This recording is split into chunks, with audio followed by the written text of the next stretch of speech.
Okay, for the Swedes, I think it's a fairly straightforward move. So the infantry are going to continue their advance. The cavalry here are going to continue their advance. Both of those will be at the restricted pace to maintain their commanded shot and regimental guns. I think, though, that we're going to try a flank attack with this unit. We're going to try and move it into column and then take it across the stream here, along the side, and come in potentially into the flank here and attack the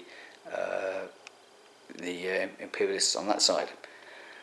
Meanwhile, the German Protestants will continue their advance. The infantry will try and push forward with the artillery fire, and the cavalry here try and form a line against the oncoming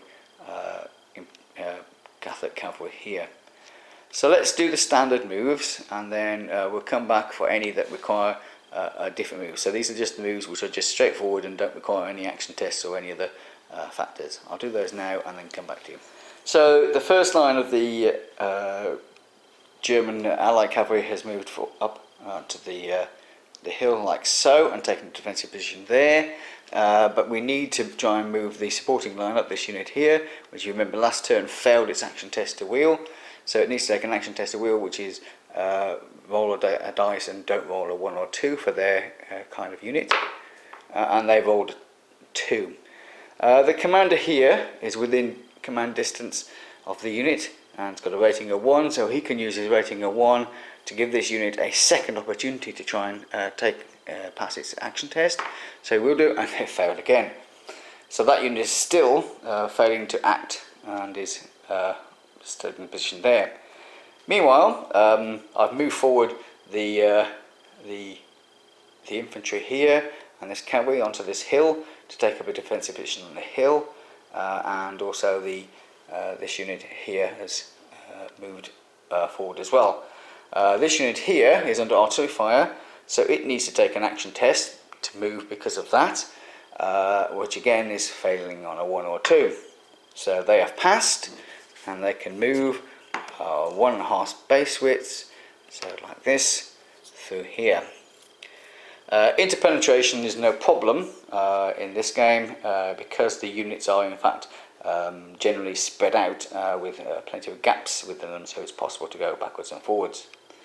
Let's now have a look at what happened with the Swedes. On the Swedish side of the battlefield, I moved these infantry forward as before, just half a base width, and his cavalry just 1.5 base widths to maintain their commanded shot and regimental guns.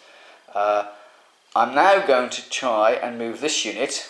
What I want to do with that unit, I think, is I want to send it on a bit of a flank march across this stream here, along here, and then coming into the flank here with a little bit of luck.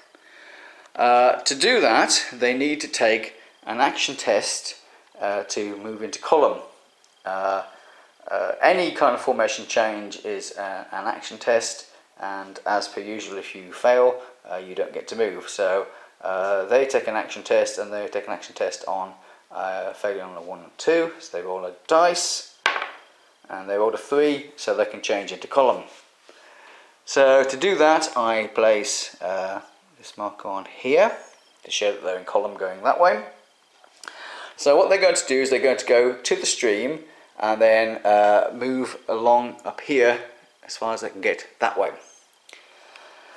That involves action tests across the terrain. In the system, terrain is rated in 2 ways. It can be bad going, in which units move at half speed and can have other effects. For example, you can't go in there if you are mounted. You have to get off your horses. Other terrain items, such as streams, commonly are action tests to cross. There can be any number of action tests to cross. It all depends on what the stream might be. So, for example, if it's maybe it's a stream with marshy area around it, it could be one action test to get into the stream, and then another one to cross the stream, another one to get out of a marshy area the other side. You can alter it to suit your own tastes, or to suit the effect of the terrain in the battle that you're playing. For the purpose of this, all of these streams are just a single action test to cross. So what will happen is the unit will, it's passed its action test to move into column. It can now move half column speed, which is normally 6 base widths, so they can move 3 base widths, which is going to put it somewhere like there at the end of the turn, if it gets there. So what it does is it moves up to the stream, like so, and then once it gets to the stream, it takes an action test to cross it. So it rolls an action test, and that's for this unit is a failure on a 1 or 2. So it rolls the dice and rolled 2, so it's failed. But our commander is close, so he has 2 command dice. So he's going to use one of those command dice to give it a second attempt to get across the stream, and it's passed. So it crosses the stream, and now it continues its movement, which was to there, like so. Okay, the Swedish commander here still has 1 of his command points left, so I think he's going to use that to try and get the infantry moving quicker forward. So he's going to give them, try and give them a second movement, which for them is an action test, and they fail on a 1 or 2. So they passed, so they can do another base width forward, like so, to keep the advance going. Okay, so that's the end of the Protestant turn, and they can now remove the artillery fire from here and choose their own targets for the artillery fire. And I think we're going to target this unit here again to try and slow it down and buy some time for this flank. So that's the end of the second Protestant turn. Now let's see what the Catholics might do.